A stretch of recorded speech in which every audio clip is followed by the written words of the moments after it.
Hello, my online kids. So today's assignment is all about Wabash County and the Civil War. There's a different kind of resource or resources available for you today.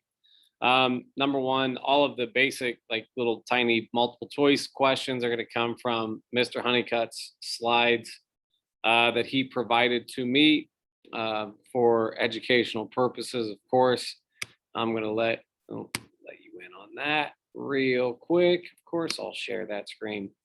And if you just read through here, you'll get a little bit of an idea about life in the county before and during the Civil War. So a couple things to keep in mind here. The abolitionist movement, what that means is that there's anybody that's against the idea of slavery. And what you want to key in here is that, hey, there's a huge religious influence here, both for the Quakers and the Anabaptists in terms of who settled in Wabash County. LaFountain was the primary stronghold of, quote, butternut or Democrat politics, which pretty much just leans toward the South in terms of their Southern sympathies due to the high number of residents coming from Kentucky. Huntington in particular was a city that was very strongly Democrat. And at this time, Democrats were in favor of keeping slavery around. This is one of the reasons why when we're back, we're going to go back in time, cover Andrew Jackson and the rise of the Democrats. And then we're going to come back and talk about Abraham Lincoln and the rise of the Republican Party. Still a lot of politics here. Interesting slide here. People in Wabash knew of the war because of the installation of a piece of technology that we have covered in class. That's interesting. We've got a little bit about Charles Parrish here. Dr. James Ford, this is the house that is right across the street from the library. He was a surgeon during the war. Stockton Campbell, no picture of him. When I'm talking to Mr. Honeycutt about like, hey, what are some resources available to us about Wabash and the Civil War, this guy comes up a lot in conversation. When you are learning about the history of a particular place like Wabash, Wabash may not show up in a lot of the articles that I'm going to provide simply because not a lot of people like create secondary sources, but you can learn a lot about our involvement in the war by looking at the letters and the documents that came from people at that particular time. Stockton Campbell comes up a lot. Captain Levi Ross, Wabash College graduate, classic little Wabash trivia. Wabash does not have a college. That's in Crawfordsville. But either way, Captain Levi Ross lived on Elm Street, went to the Methodist church there in downtown Wabash, fought at the Battle of Shiloh. He led a cavalry charge at the Battle of Gallatin. So a lot of these battles that are mentioned here, or at least Mr. Honeycutt has told me about, Shiloh is one, Vicksburg is another one. We will get into those specifically because they do have a lot of ties to the city of Wabash and Wabash County in general. Alexander Hess, who's captured twice by the Confederacy. And there is a building that the slideshow actually shows. This is on that hill. What street is that? That would be Wabash Street. Yeah, Wabash Street, going up the hill there, the Hess building. He's a lawyer, captain in the Union. One interesting stat about the Civil War in Wabash County is that the Civil War took a huge casualty toll on Wabash County in terms of like its total population. 2% of the county would pass away in the Civil War. That's always interesting. And this is the last slide here. This is a little like Civil War history. and when it comes like post-Civil War history, especially when it comes to politics. People that would come back from the war uh, joined up in an organization called the Grand Army of the Republic. Mr. Honeycutt shortened that down to the GAR. Pretty much what Mr. Honeycutt says when it comes to the GAR is that you had to be a part of this organization if you were to do anything in terms of local politics. So pick through the slides here. I highly advise that you go down to the museum over spring break and just explore some of the history. And if you do have a chance to go down there, talk to Mr. Honeycutt. He's a great resource. He loves history. I wish that he could do that conversation for us live. And I look forward to more of those videos that you got earlier in the week coming from him. And I will definitely be shooting them your way. So next, another resource that I will give you for today is not as easy to look at when it comes to it compared to the slideshow. And I am going to read this to you simply because of the setup of the document itself. If you scroll through, it's not in any particular order. The reason for that is that this is a pamphlet that is specifically about slavery, the Underground Railroad movement, and some history as related to Wabash County. It's 12 pages long, and I want you to pay attention to the year here. It's from 1964, which does present some cultural and social issues now, because there is some language in this document that isn't necessarily used a lot now. So I am just warning you now, hey, I am going to not read the language that is used in this particular pamphlet. I'm going to skip over it. And again, it's just a sign of the times. Even if Indiana, a state that was definitely pro-union, a majority of it was, and as Mr. Honeycutt said in the slides, not every city was very pro-union, pro-North, anti-slavery. There were some parts that were pro-slavery, and you still see the impact of that through the language used. So this is coming from 1964. This was created by the curator of the museum, Mary C. O'Hare, of the Wabash County Historical Museum. And I am going to read this document to you. And again, if you look at it, it goes from page 2 to page 11. So what I'm going to do is I'm going to read this to you, and it'll jump back and forth. Okay, so slavery, the Underground Railroad movement, and some history related to its activities in Wabash County, Indiana.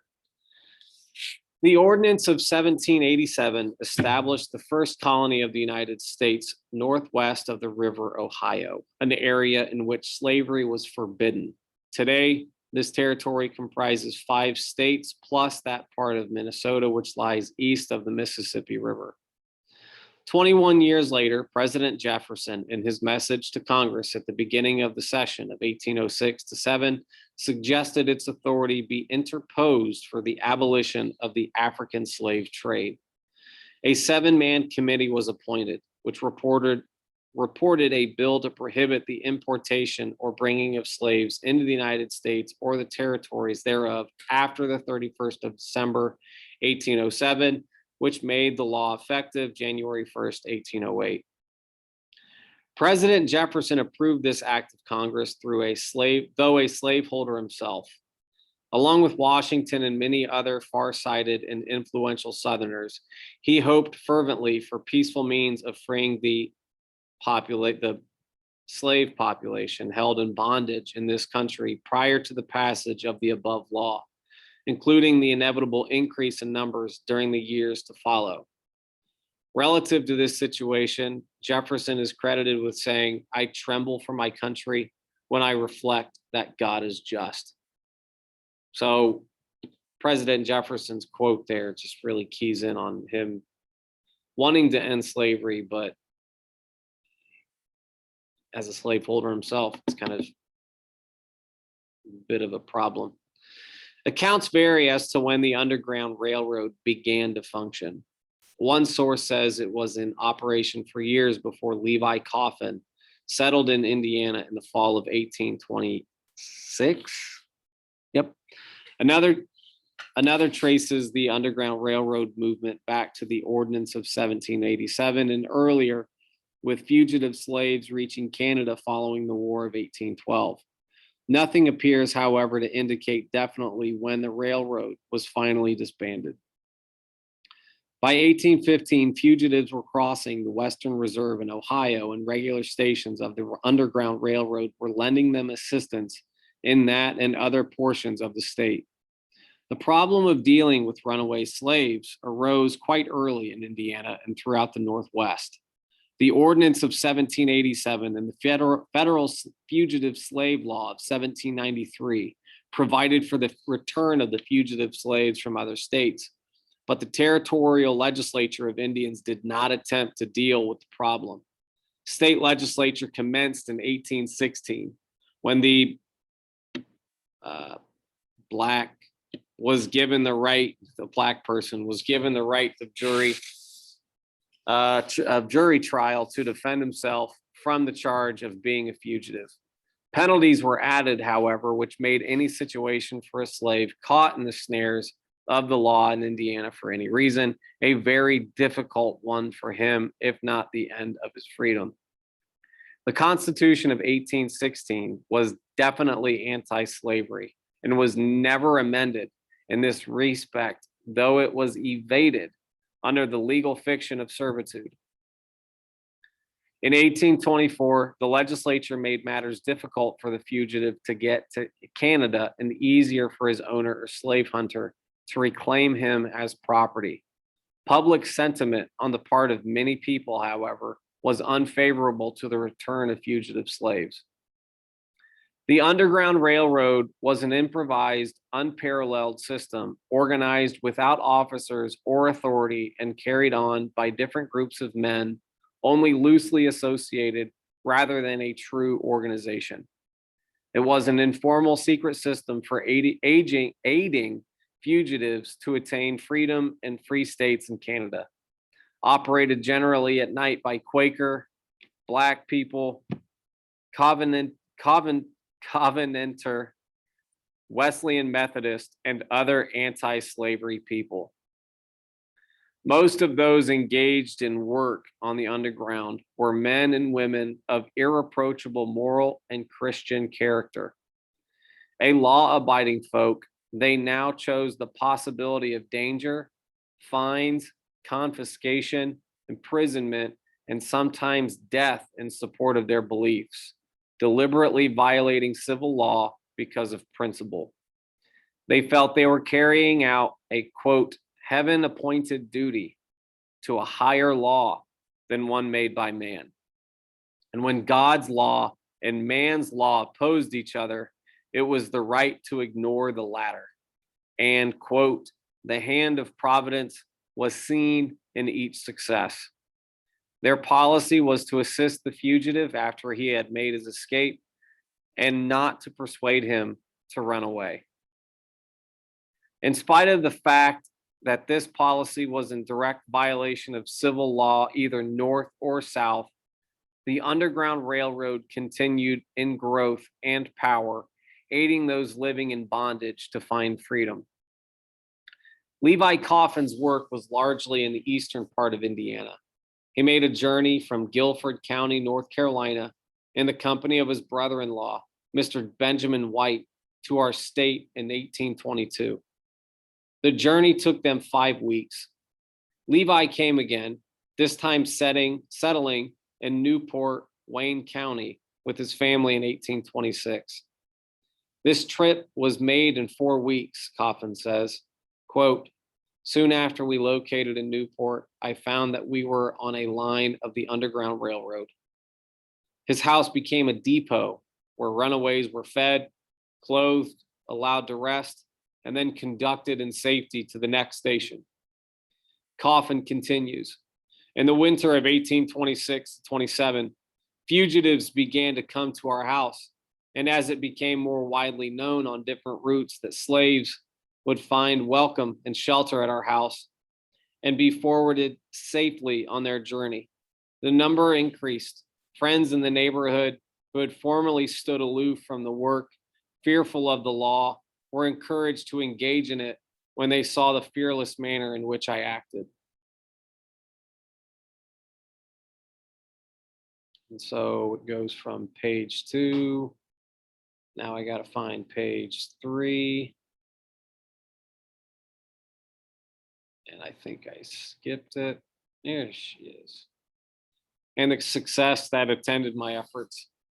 Newport, now Fountain City, was located about 9 miles north of Richmond. As time passed, Levi Coffin's reputation grew. His home was called, quote, the White House, and, quote, and the, quote, Grand Central Station.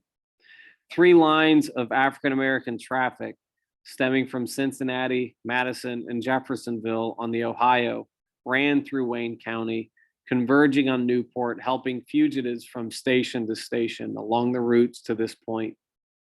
From Newport, the slaves were conducted on whatever line promised the most safety at the moment, across the eastern, middle, and northern portion of Indiana, as well as north towards Sandusky, Ohio, and the Canadian border. Levi Coffin is credited with helping either directly or indirectly from 3,000 to 3,300 slaves to freedom, and in 1844 he estimated, quote, the number then in Canada was about 40,000. It is implied that the work was stated in Indiana by abolition agents sent to points along the Ohio River border country to assist fugitive slaves or fleeing slaves.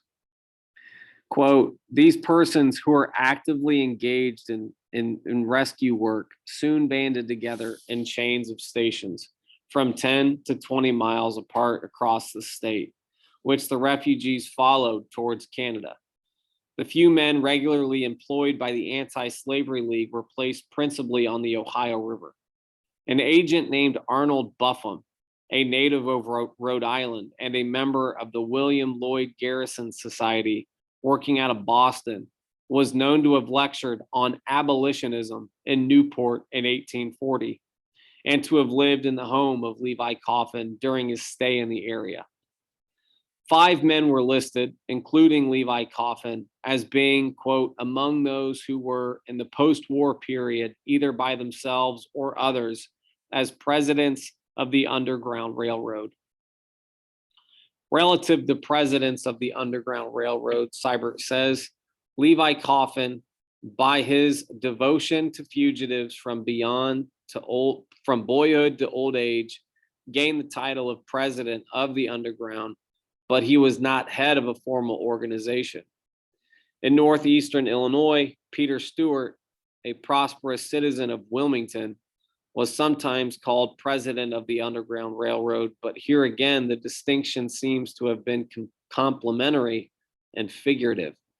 In truth, the work was everywhere spontaneous, and its character was such that organization could have added little or no efficiency. Unfaltering confidence among neighboring stations served better than a code of rules. Special messengers sent on the spur of the moment took the place of conferences held at stated seasons. Supplies gathered privately as they were needed sufficed instead of regular dues. And in general, the decision and sagacity of the individual was required rather than the less rapid efforts of an organization. By 1850, controversy over the slave question between North and South, as states formed from the Northwest Territory were admitted to the Union, neared a crisis. At this time, there were 15 free states and 15 slave states, with California about to be admitted as a free state. If California came in from the north, would have the north would have the advantage by one state. President Taylor, though a slaveholder, favored California's admission as a free state. Feeling grew pronounced on both sides. Many people felt that the nation was about to be split into a northern and southern republic instead of being one nation. Debate began in Congress on the fugitive slave law before President Taylor's death in 1850, and it passed under his successor, Vice President Fillmore, in the fall of 1850, and California entered the Union a free state. Though, to a certain degree, both North and South appeared to accept the situation on the surface, it was a false peace. Actually, neither side had retreated from its position, and smoldering anger lay underneath, ready to blaze at the least provocation. Slave owners tried arresting runaway slaves in the North. Riots and rescues were the result. This was the case all over the North, and traffic on the Underground Railroad increased. The people of this country came the nearest in making their, excuse me, I lost my place.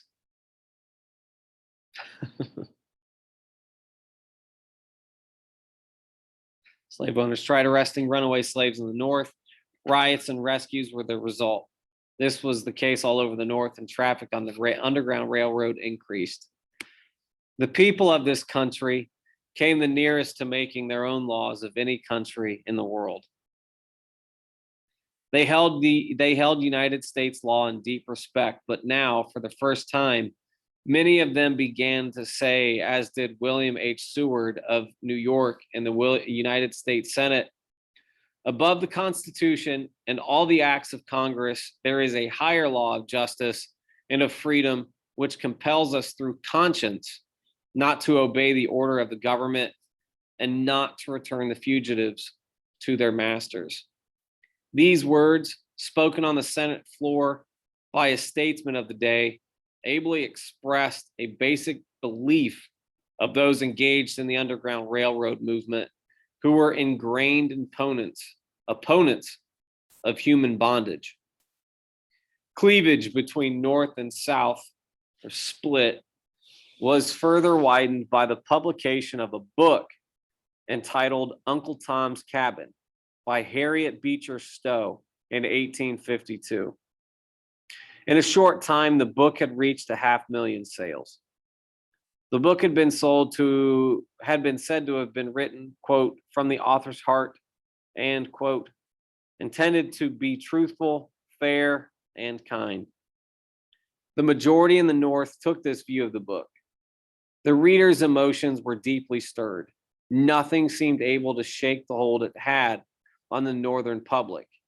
And the South, seething rage and general condemnation, arose against the book, intensifying bitterness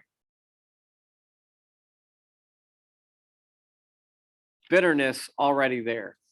Quote, from this time onward, a silent revolution went on. The forces of slavery and those against it were preparing for the ultimate struggle to come. Some of our greatest national leaders were leaders both North and South had died, such as Clay, Webster, Calhoun, before the end of 1852. New men, such as Charles Sumner of the North and Jefferson Davis of the South, were now among the national leaders, and their clashes were undoubtedly instrumental in fostering civil war and the beginning of the final struggle in Congress between the North and the South. Associated with the publication of Uncle Tom's Cabin is the story of Eliza Harris, who in real life was a famous passenger who stayed at Levi Coffin's. An extract from the reminiscence of Coffin say, Eliza Harris of Uncle Tom's Cabin notoriety was sheltered under our roof and fed at our table for several days. From the fact that Eliza was sheltered at our house, it was generally believed that I and my wife were veritable Simeon and Rachel Jalladay, alluded to in Uncle Tom's Cabin. Most people know who or how she crossed the ice with her baby in her arms.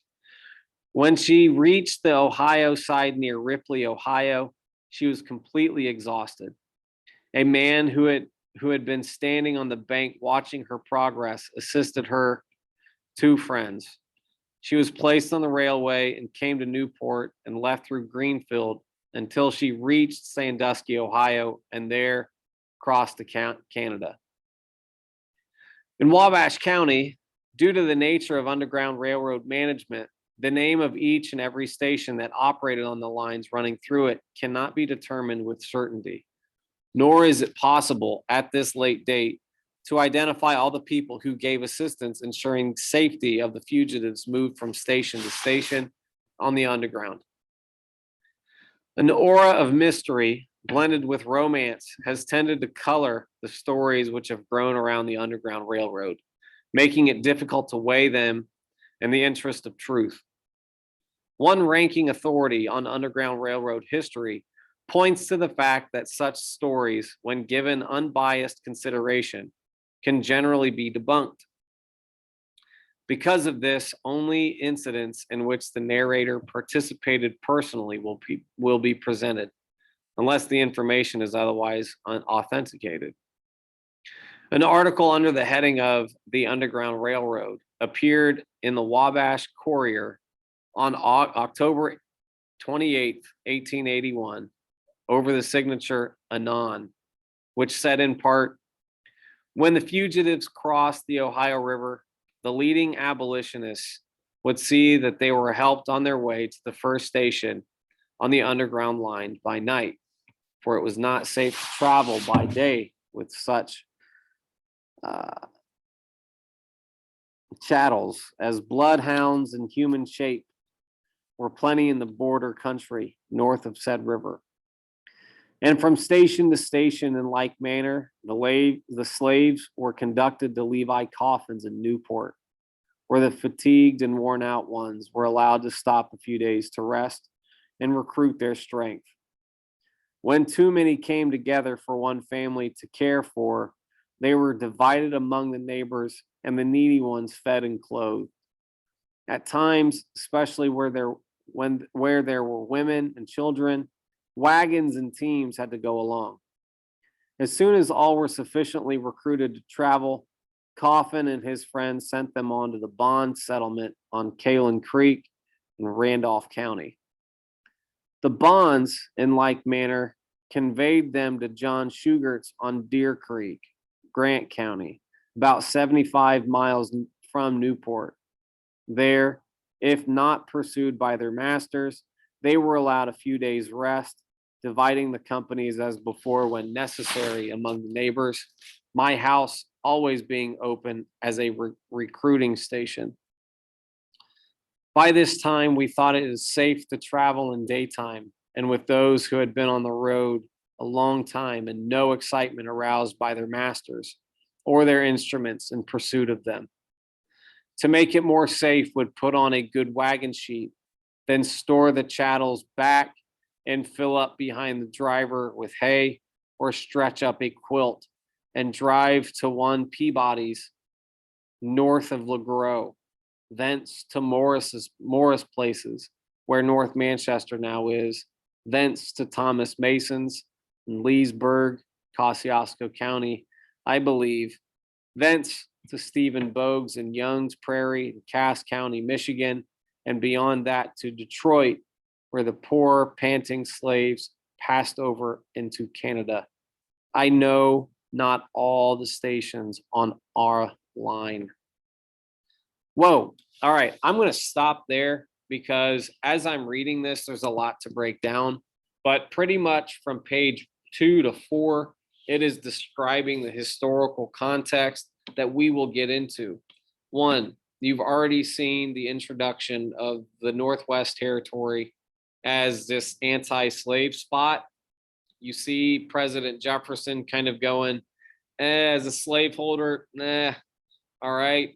But on the other side, he does not want slavery to exist. There's a battle and a fight, specifically as we get people into the Union, like California, admitted as a free state. But California, as you'll learn, sent one pro-slavery person to the Senate, one anti-slavery to the Senate to again split the vote. There's a lot to break down here in this document. If you want to try reading it on your own, awesome. All I'm going to do is present this and try to make videos where I am reading it. And again, it's from 1964, so like, there's going to be some language in there that may not be the best. Either way, this assignment is going to be due on Thursday. That way, today's assignment is going to be your last assignment. I highly advise that you go and find some history in Wabash County. Just drive around and you'll see it. Like in the slides, you've got that building on Wabash Street that was literally built after the guy came back from the Civil War. 2% of our county's population was killed in the Civil War. And more importantly, the knowledge is out there. It's really tough to get, like that document's from 1964. There's nothing really specifically about Wabash, which means you got to go there. You got to go to the museum. You got to talk to Mr. Honeycutt if you really are interested in it. With that being said, I'm going to wrap this video up. Have a wonderful spring break, and I will see you on Monday the 12th. Yeah, Monday the 12th. Have a wonderful day, a wonderful break, and thanks for learning with me.